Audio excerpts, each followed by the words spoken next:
Andy Kaufman stood up from his chair on the Tonight Show stage, walked around the desk, and grabbed Rodney Dangerfield by the collar of his jacket in front of 300 people who had no idea, not even for a single second, whether what they were watching was real. Rodney's eyes went wide. His cigarette, still lit, fell from his fingers onto the desk. Johnny Carson froze mid-sentence, his coffee cup halfway to his lips, because in 14 years of hosting that stage, he had never once seen a guest physically grab another guest, and he had absolutely no idea in that exact moment whether he was about to witness a joke or an actual fight. Wait, because what happened in the next 30 seconds explains something about both of these men that almost nobody watching that broadcast ever fully understood, something that goes back to a tiny comedy club in New York 6 years earlier, where a 19-year-old kid nobody had ever heard of walked up to a much older, much more famous Rodney Dangerfield and said something so strange that Rodney nearly had him thrown out of the building. Before we go there, I need to ask you for something quickly. I see comments every single week from people who have watched this channel for months without realizing they were never subscribed. Take 10 seconds right now. Check, it costs nothing. And it means the next story reaches you the moment it's ready. Thank you for being here. Now let's go back. Not to the Tonight Show stage. To a basement comedy club on the Lower East Side in 1974, where Rodney Dangerfield, one of the most respected stand-up comedians in America, was about to meet the strangest performer he had ever encountered in 25 years in the business. Rodney Dangerfield had spent decades building a career on a single, brutally efficient premise. The perpetually disrespected everyman whose every joke circled back to the same devastating punchline, "I don't get no respect," delivered with a specific nervous energy, a tugging at his tie, a wide-eyed desperation that made an entire generation of American comedy audiences feel like they were watching someone genuinely fighting for his life in front of them, even though every single word was meticulously crafted and rehearsed. By 1974, he had already opened his own comedy club in Manhattan, a place where young unknown comedians could get stage time that almost nowhere else in the city would offer them. And it was through that club that he encountered a performer who did not fit into any category Rodney had ever developed for evaluating new talent. Andy Kaufman was 25 years old in 1974, and he did not tell jokes. This is the detail that confused almost everyone who saw him perform for the first time, including, according to multiple accounts from people present, Rodney Dangerfield himself. Kaufman would walk onto a stage and do something that resembled comedy, only in the sense that it happened in a comedy club. Reading The Great Gatsby aloud in its entirety to an increasingly hostile audience, performing an impression of a foreign man that turned out, after minutes of uncomfortable silence, to actually be an impression of Elvis Presley so accurate it left rooms stunned, or simply standing at the microphone in complete silence for minutes at a time, watching the audience's confusion build into something between fascination and genuine anger. He was not performing comedy in any conventional sense. He was performing the audience's own uncertainty back at them. And whether that constituted genius or a complete failure to understand what a comedy club audience actually wanted was a question that divided the entire New York comedy scene for years. Rodney Dangerfield watched Andy Kaufman perform for the first time on a Tuesday night in the fall of 1974. And according to an account later given by a fellow comedian who was present, Rodney turned to the person next to him after the first few minutes and said, "I don't know what the hell that is, but I can't stop watching it." Wait, because what happened between these two men over the following years, and what finally exploded into physical contact on a Tonight Show stage 6 years later, reveals something about performance and authenticity that almost nobody in American comedy has ever fully explained. What developed between Rodney Dangerfield and Andy Kaufman over the following years was not, by any conventional measure, a friendship in the way that word typically gets used between two comedians of vastly different generations and vastly different approaches to their craft. Rodney was, by the mid-1970s, a comedy institution, a man whose specific brand of anxious, self-deprecating stand-up had been honed across 3 decades of nightclub work into something that landed with mechanical precision, joke after joke, each one calibrated for maximum impact within seconds of delivery. Andy Kaufman rejected almost every principle that Rodney's entire career had been built on. He did not want jokes to land quickly. He wanted them to unfold across minutes, sometimes across entire performances, testing an audience's patience specifically because he believed, according to people who knew him well during this period, that genuine comedy lived in the space between an audience's expectation and their actual experience, that the joke itself mattered less than the specific quality of discomfort or confusion or delight that a performance could produce in real time. Rodney found this fascinating and, according to multiple accounts, deeply frustrating in equal measure. He gave Kaufman stage time at his club repeatedly over the following years, not because he necessarily understood what Kaufman was doing, but because he recognized, with the specific instinct of someone who had spent decades reading audiences, that something real and rare was happening whenever Kaufman took that stage, even when Rodney himself couldn't fully articulate what that something actually was. They developed over those years a specific and unusual dynamic, Rodney occasionally defending Kaufman to other club owners who wanted him banned after difficult performances, Kaufman occasionally showing up unannounced to Rodney's own performances and sitting in the audience with an expression that other comedians described as unreadable, neither clearly supportive nor clearly critical, simply watching with the same intense focus he brought to everything else. Wait, because there is one specific incident from this period that almost nobody outside the small circle of comedians who were present that night has ever fully understood, an incident that explains everything about what happened on that Tonight Show stage years later. In the spring of 1976, according to an account given decades later by a comedian who was present, Andy Kaufman approached Rodney Dangerfield backstage after one of Rodney's own performances and told him, with complete apparent sincerity, that he did not think Rodney's stand-up was actually funny. This was, by any reasonable measure, an extraordinarily bold thing for a 27-year-old unknown performer to say to one of the most respected comedians in America, in the man's own club, immediately after a performance that had, by every conventional measure including the audience's response, been an enormous success. Rodney, according to the account, did not respond with anger. He asked Kaufman what he meant, and Kaufman said something that stayed with Rodney for years afterward, something he apparently repeated to other comedians on multiple occasions in the years that followed, as an example of the strangest and most memorable thing another performer had ever said to him. Kaufman said that Rodney's jokes were perfect, that the craft was undeniable, that the timing was flawless, but that what Rodney was doing on that stage was not, in Kaufman's specific and idiosyncratic understanding of the word, honest, because Rodney was performing a character that disrespected every man, so completely and so convincingly that the audience had no way of knowing whether any part of what they were watching reflected something true about the actual person delivering the jokes.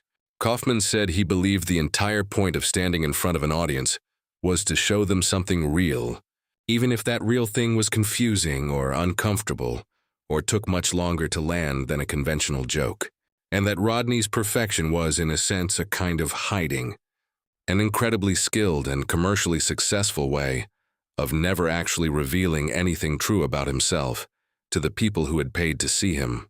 Rodney Dangerfield, according to the account, was quiet for a long moment after hearing this. Then he said something that surprised the people present even more than Kaufman's original statement had surprised them. He said, "You might be right, and I don't know if I have the guts to do what you're doing." Wait, because what happened over the following 4 years, as both men's careers developed along wildly different trajectories, and what finally brought this entire unresolved conversation back into the open on live national television in 1980, is the part of this story that changes everything about how you should understand what happened on that Tonight Show stage. There is a detail from the years between 1976 and 1980 that makes Andy Kaufman's later question to Rodney Dangerfield considerably more complicated and considerably more interesting than it might otherwise appear. Because during this exact period, Andy Kaufman was, himself, engaged in one of the most elaborate acts of theatrical hiding in the history of American entertainment. He had created an alter ego, a lounge singer named Tony Clifton, abrasive, untalented, insulting to audiences, dressed in garish, outdated suits and performing with a deliberately terrible voice. And Kaufman insisted with total and unwavering commitment that Tony Clifton was a real performer, entirely separate from himself, refusing to break character even in private conversations with close friends, going so far as to have another performer occasionally play the role, so that Kaufman himself could be seen elsewhere at the exact moment Tony Clifton was supposedly performing, creating a deliberate and genuinely confusing illusion that these were two entirely different people. He would arrive at venues in full Tony Clifton costume and makeup, insult the audience for extended periods, refuse any acknowledgement that he was Andy Kaufman, and maintain this fiction with such total commitment that even people who worked closely with him for years were never entirely certain, at any given moment, whether they were interacting with Kaufman, performing a character, or witnessing something closer to a second, separate identity that had taken on its own strange, independent life.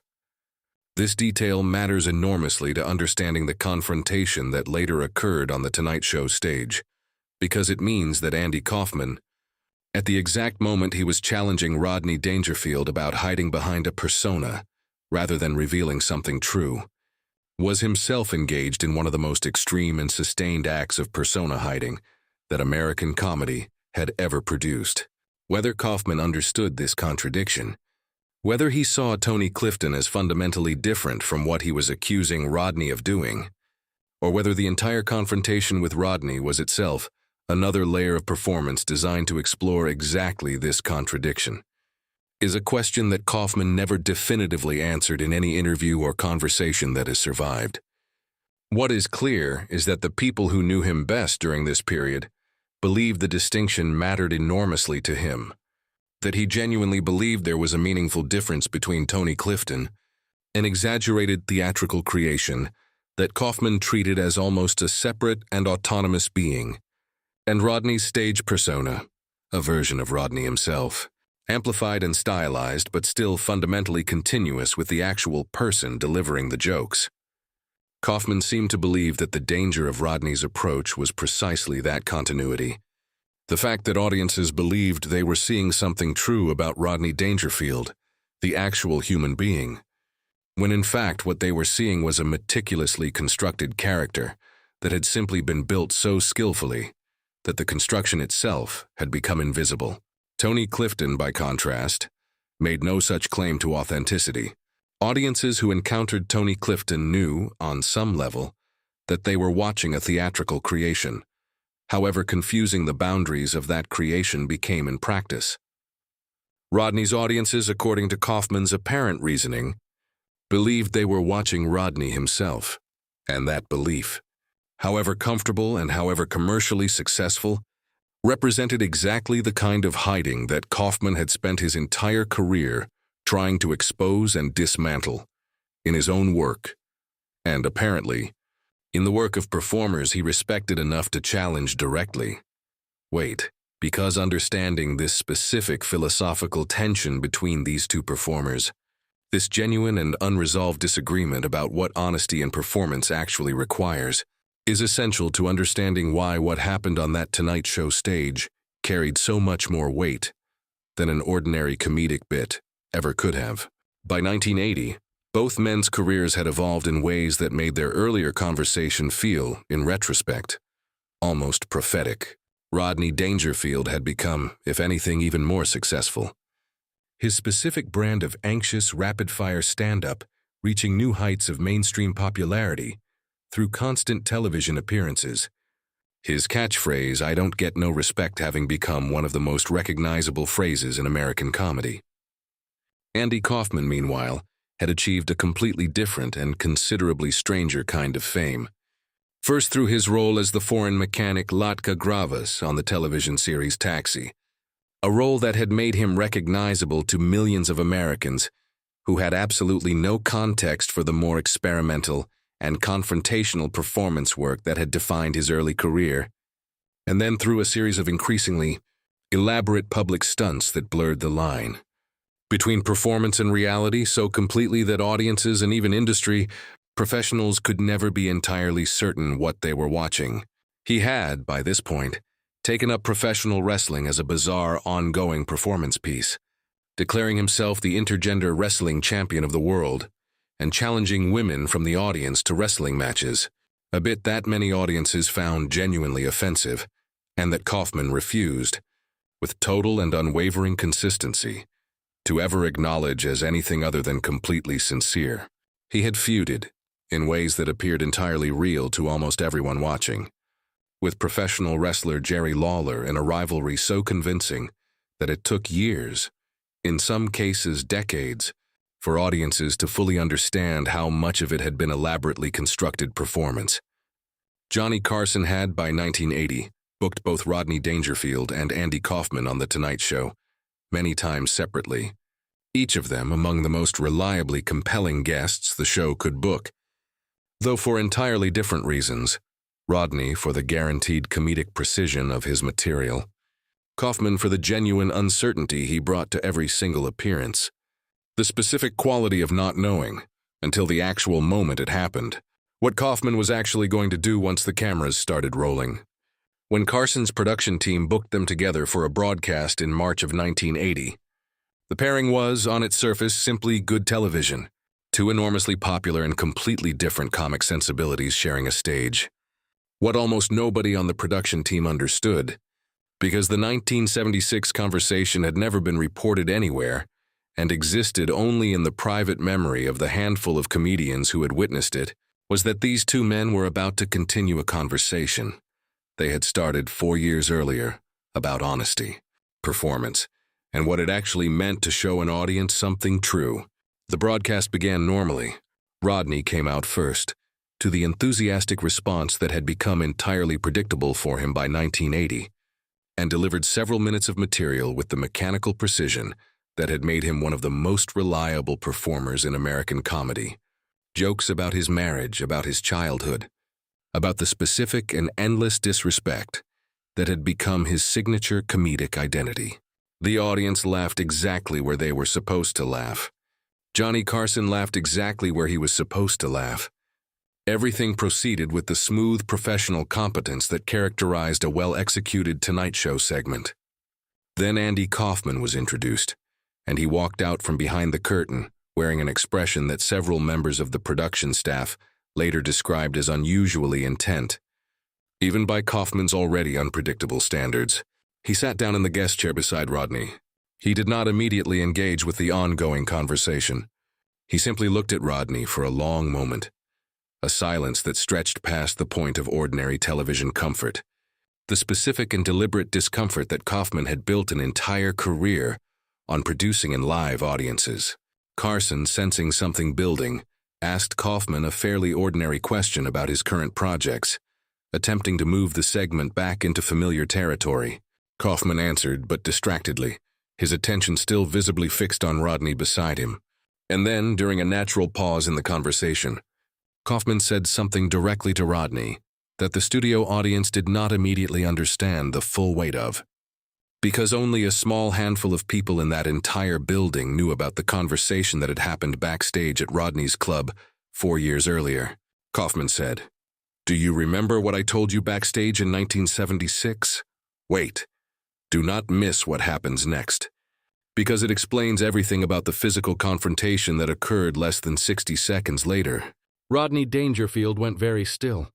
The studio audience, who had been laughing moments earlier at his rapid-fire material, sensed the shift in energy immediately, even without understanding its specific source. Rodney said quietly, "I remember."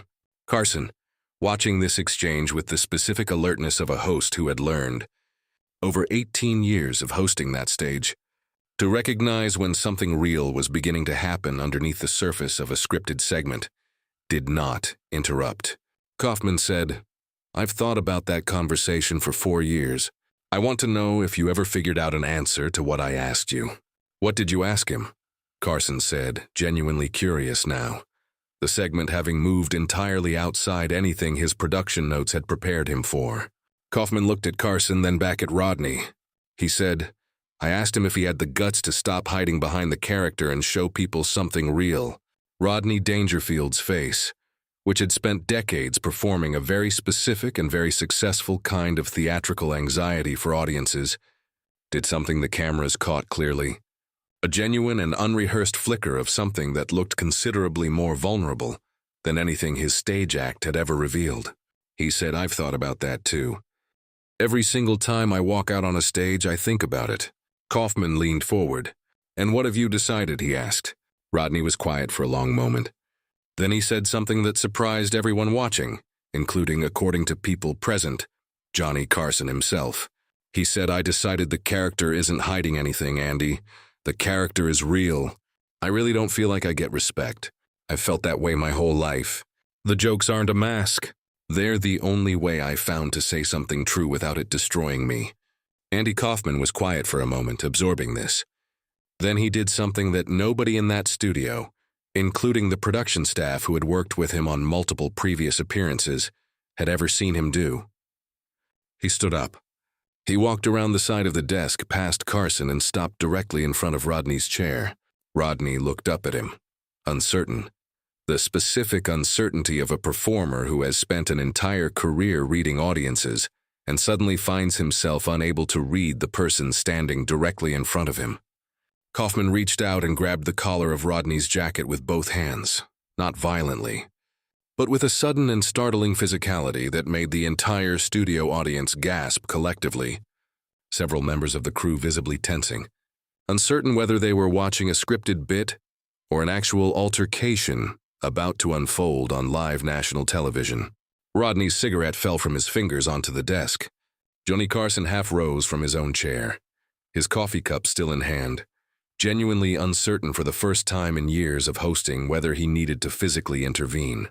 And then Andy Kaufman, still holding Rodney's collar, said, loudly enough for the entire studio to hear clearly, "That's the most honest thing I've ever heard you say in 6 years of knowing you. Thank you for finally saying it to my face instead of just to yourself." He released Rodney's collar. He stepped back. And then, in front of 300 people who had no idea whether they had just witnessed a genuine physical confrontation or an elaborately staged piece of performance art that only Kaufman himself fully understood, he sat back down in his own chair as though nothing unusual had happened at all. The studio audience did not know how to respond. Some people laughed uncertainly, the specific nervous laughter of an audience trying to process an event that did not fit into any category their prior viewing experience had prepared them for. Others sat in complete silence, genuinely unsure whether what they had just seen was funny, alarming, or something that defied both categories entirely. Johnny Carson, still standing, looked between both men for a long moment before slowly sitting back down. He said finally, with the specific careful humor he deployed when he genuinely did not know what else to say, "I have hosted this show for 18 years, and I have never once had a guest physically grab another guest by the collar during a segment about honesty." He paused. "I don't know whether to thank you or call security." The audience laughed, the release of tension finally giving them permission to respond in a register they understood. Rodney straightened his jacket, his hands visibly unsteady, and said, still shaken but recovering his composure, "I don't get no respect, and now I don't get my collar back either." The line landed perfectly, the studio erupting into the kind of relieved laughter that follows genuine tension. But several people present that night, and countless viewers who watched the broadcast in the years since, have noted that something in Rodney's delivery of that familiar catchphrase sounded, for the first time in his career, different, layered with a specific awareness that the joke itself had just become something more complicated than a punchline. What happened after that broadcast reveals something about both men that almost nobody who only knew their public personas would have predicted. Rodney Dangerfield, in interviews given in subsequent years, referenced that Tonight Show appearance more than almost any other single moment in his decades-long career, describing Andy Kaufman as one of the only people in the entertainment industry who had ever genuinely challenged him to examine what he was actually doing on stage rather than simply congratulating him for how well he did it. He said in one later interview that most people spent their entire careers telling him his jokes were funny, but that only Andy Kaufman had ever asked him whether they were true, and that the difference between those two questions had changed how he thought about his own work for the rest of his career. Andy Kaufman, for his part, rarely discussed the incident directly in the years that followed, consistent with his broader and famously unwavering commitment to never fully explaining which of his public actions constituted performance and which, if any, reflected something genuinely unscripted. But people close to him during this period said that he considered Rodney Dangerfield one of the very few performers in American comedy whose work he genuinely respected, precisely because he believed, despite his own initial criticism, that underneath the mechanical precision of Rodney's stand-up persona was something authentically painful that Rodney had found an extraordinarily skillful way to transform into something audiences could laugh at rather than turn away from. Andy Kaufman died on May 16, 1984, of a rare form of lung cancer, at the age of 35, a death so sudden and so seemingly inconsistent with his relatively young age and his history of elaborate public deceptions that conspiracy theories about a fake death began circulating almost immediately and have persisted, remarkably for decades since, an irony that several people close to Kaufman noted he likely would have found genuinely delightful, given his lifelong fascination with the specific uncertainty between what audiences believe is real and what is actually true. Rodney Dangerfield, upon hearing of Kaufman's death, gave a brief statement to a reporter that referenced the Tonight Show incident specifically. He said that Andy Kaufman had grabbed him by the collar once, on national television, and demanded an honest answer to a question that most performers spend their entire careers avoiding, and that he had never stopped being grateful for it, even though it had been, without question, the single strangest moment of physical contact he had ever experienced with another human being in his entire career. If this story has moved you tonight, I want you to sit with something for a moment before you close this video. Andy Kaufman spent his entire career blurring the line between performance and truth, and in doing so, he gave Rodney Dangerfield something almost nobody else in his life had ever offered him, a genuine and uncomfortable invitation to examine whether the persona he had spent decades perfecting was hiding something real or actually expressing it. Think about the people in your own life who challenge you in that specific and uncomfortable way, who ask you not whether you're succeeding at whatever role you've built for yourself, but whether that role is actually true. Those relationships are rare, and they are almost never comfortable, but they are, as Rodney Dangerfield discovered on a Tonight Show stage in 1980, some of the most valuable relationships a person can have. If you have not yet joined this channel's community, please consider doing so now. The link is below, and becoming a member helps make these deeply researched stories possible for everyone who watches. Please like this video if it moved you tonight, because every single like helps this story find someone else who needs to hear it. Subscribe if you have not already, so the next story reaches you the moment it is ready. And in the comments below, tell me, has anyone in your life ever challenged you the way Andy Kaufman challenged Rodney Dangerfield, asking you not whether you were succeeding, but whether you were being honest? Tell me about it. Tell me where you are watching from tonight. Because somewhere out there right now, someone is performing a version of themselves that they have never fully examined, waiting for someone brave enough to grab them by the collar and ask if any of it is true. There is one more detail about that broadcast that deserves to be understood more fully, something that only becomes clear when you examine what happened in the years immediately following, particularly during the final months of Andy Kaufman's life. In early 1984, only weeks before his diagnosis became public, Kaufman reportedly told a close friend, in a conversation that surfaced only years later, that he had been thinking again about that Tonight Show moment with Rodney Dangerfield, and that he considered it one of the only truly successful pieces of performance art he had ever created. Not because of any audience reaction, but because it had produced a genuinely honest response from another human being on live television, something he said he had been chasing his entire career without ever quite achieving it, through his more elaborate and more famous stunts.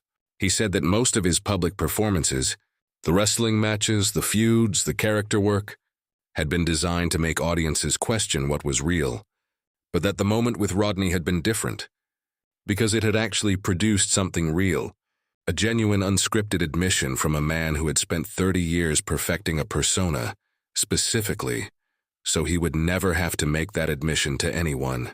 Whether Kaufman already sensed in those final weeks before his diagnosis that his own time was more limited than anyone around him yet understood, is something that can never be definitively known. Consistent with the specific and permanent uncertainty that defined virtue,